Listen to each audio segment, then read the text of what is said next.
Okay, so we're going to get into a reading using my avatar in the city deck. You can check out my services as well and my merch in the Fairy Cult Vault in my shop, either on TikTok, Instagram, or YouTube. All right. Um. All right. So I'm sorry. I just got back in the house and I read a message and I kind of got off track a bit a second. All right. So we're talking about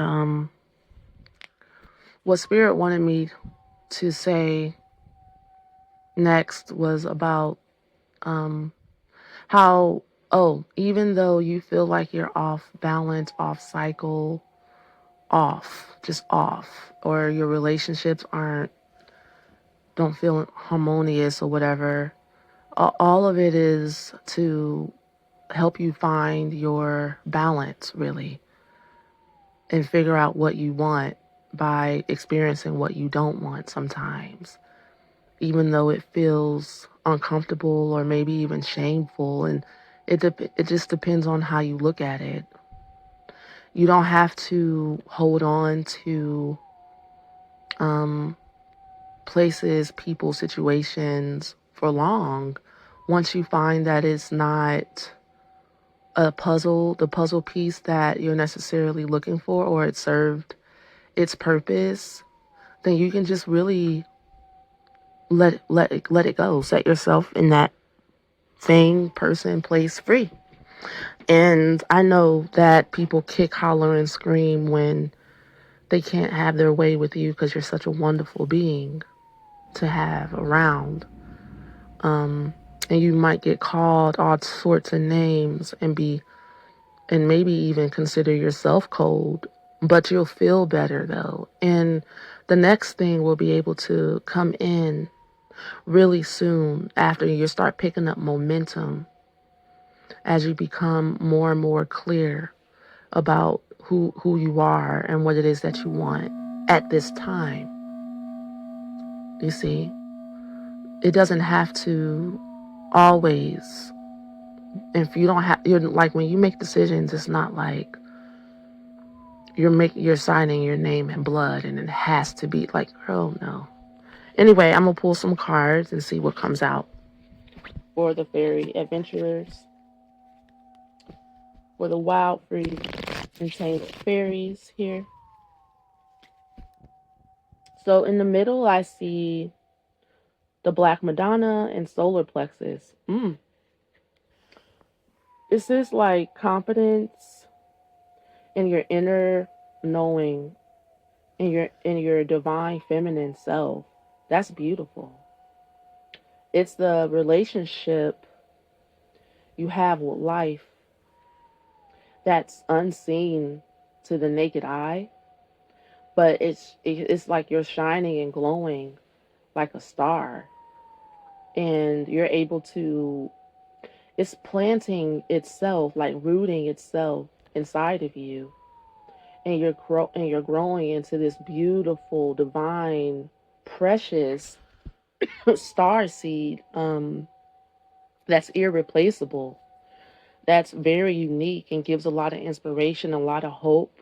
Just by being around, you make things better. You like reverberate this divine mother, queen, and feminine, and because I feel like the divine feminine is also very warrior-esque too, a protector. Of course it is, right? And so this is like you facing your shadow and you nurturing it, is what I'm hearing. It's like, because in this card, the Black Madonna is the black feminine Christ, and the baby, the son of God, is on her lap staring up at her, and she's looking lovingly back at him. And it's like you loving you mothering yourself, nurturing yourself, and back to life, back to health. And that really is what life is about. It's about you being in communion with yourself. I could not have summed it up better.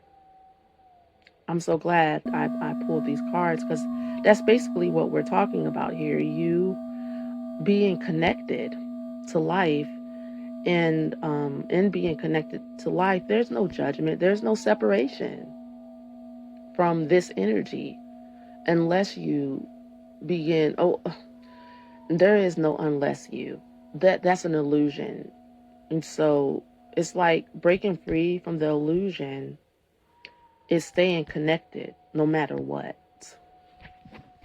And you're becoming confident in this connection that is with you and promises to be with you forever and always. Like we were talking about at the beginning. And I will dwell in the house of the Lord forever. Dwelling in the house of the Lord forever is having a knowing of God's certainty, being self-assured, blessed assurance. Okay. So we have Tangier and solar plexus. Wow. This is a time where for you to go after your dreams and what you want. The card Tangier is about visualization, thinking about, daydreaming about what you want to see, like being your own visionary. And again, the solar plexus. This is like being confident. It's like, all right, so you have mastered the process here of manifestation. You have learned to allow what you visualize, what you truly want, to take root. And you're like living in the moment as if it's already happened. And if you aren't there yet, that's where you're going. Everything that you're going through and experiencing is getting you to that point where you're like, I trust the process no matter what things look like on the outside. One more, and then I'm going to draw the cards actually. The churning of the ocean, Lakshmi, and solar plexus. So the churning of the ocean. All right, you don't have to be so hard on yourself, because the churning of the ocean is about your spiritual practice. When Lakshmi came out of the ocean, the dark and the light had to work together to bring out the abundance of life.